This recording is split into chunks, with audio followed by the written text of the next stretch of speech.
football player, and I think it was Antonio Brown, who just got extradited from Dubai, and they were like, "Well, see, Dubai does extradite people," and I, obviously I know that story, but. The truth of the matter is, Dubai does not have an extradition treaty with the U.S.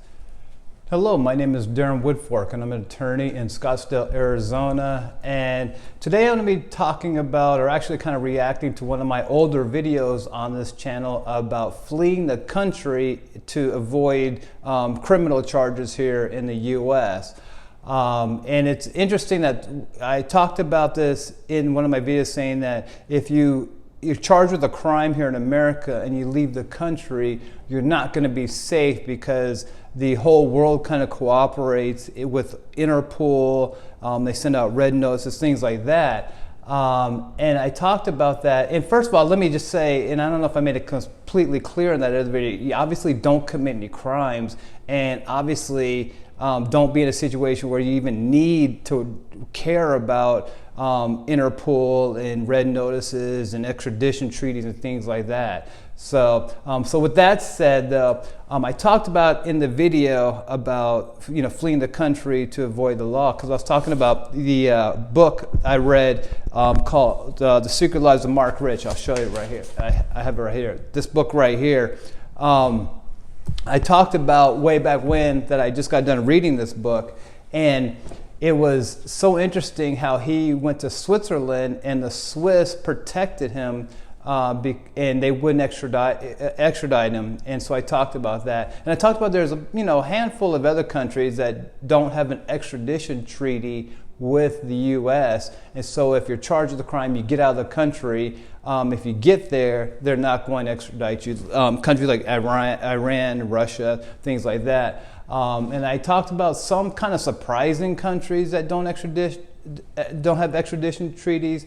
I think one was Montenegro, I think, and there's another one that was pretty, like a popular, vacation destination that don't have an extradition treaty with the U.S. But one of the countries that I did mention was the UAE, which was Dubai.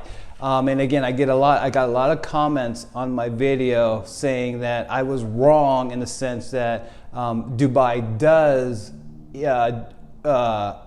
extradite people because, and they showed the example of the the Pittsburgh Steelers football player, and I think it was Antonio Brown, who just got extradited from Dubai, and they were like, "Well, see, Dubai does extradite people," and I, obviously I know that story, but the truth of the matter is, Dubai does not have an extradition treaty with the U.S., and it's kind of like a real case-by-case basis. And so it's kind of, it's obviously arbitrary. If they want to send you back, they will. I mentioned in the video before, it has to be a serious crime for them to send you back. And I think Antonio Brown was charged with attempted murder. Again, and I'm not sure, why. I'm not sure the details of why Dubai sent him back. I don't know why they thought it was so serious, because I know when Antonio Brown got to, I think it was Miami, to face the charges, I think they let him out on a $25,000 bond and an ankle monitor to his house, I think. And again, the courts just don't do that if it's a serious, attempted murder case. They keep you in jail in either no bond or some, $300,000, $1 million bond, something like that. Not 25 grand. If it's a serious, attempted murder charge. So anyways, so again, that just kind of tells me that when Dubai sent him back, it was just kind of like, pretty arbitrary, and things like that. And so I know Dubai has some new thing where they have just like this treaty, or not treaty, but like an agreement with the U.S. to cooperate in criminal investigations. I think there was like some crypto guy who got sent back too a couple years ago. But again, it's all kind of informal because they do not have a extradition treaty between the two countries.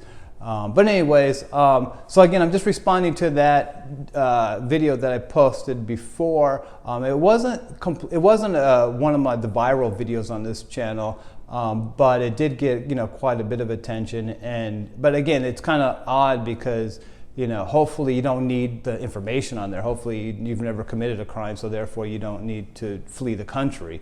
But again, that's the world of Interpol, international crime, things like that. And I mentioned in that video, because of that book about Mark Rich, I was thinking about that. I also mentioned in the video, I had a former client who was in Mexico. He was charged with a small crime too. He was charged with, I think I mentioned, he was charged with car theft in Arizona, fled to Mexico, running from the law, and basically was able to evade the law for 2 years.